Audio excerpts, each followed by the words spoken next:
A San Giovanni Gemini si coltiva il progetto La Valle a Colori. Ascoltiamo in proposito Carmelo Puglisi e Mirko Grasso. Sì, la Valle a Colori è un progetto didattico-culturale che vede i bambini come protagonisti di un circuito sia culturale ma anche ludico e vedono quindi la valle in un modo completamente nuovo, con i colori.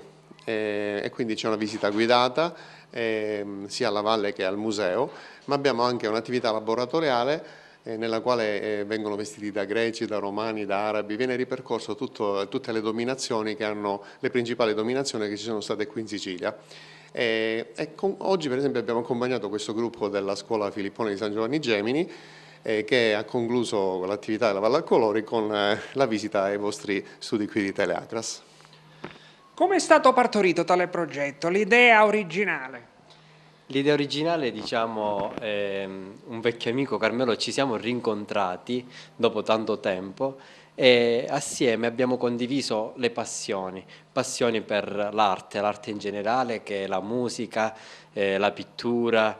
E siccome sono un docente in una scuola superiore, quindi assieme abbiamo stabilito di creare un progetto con l'arte e abbiamo deciso di tirare su questa Valle a Colori assieme.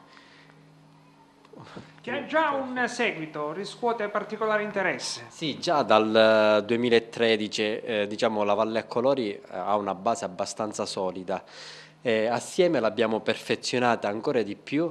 Adesso abbiamo raggiunto quasi tutto il territorio siciliano, partendo da Taormina, Palermo, Ragusa e adesso stiamo mettendo radici salde e forti qui ad Agrigento. Certo, l'obiettivo è quello di fare in modo che i bambini possano riscoprire sia le loro radici e le tradizioni e soprattutto di fare un'esperienza diversa da quella che è la lezione frontale e viverla proprio come un'avventura vera e propria.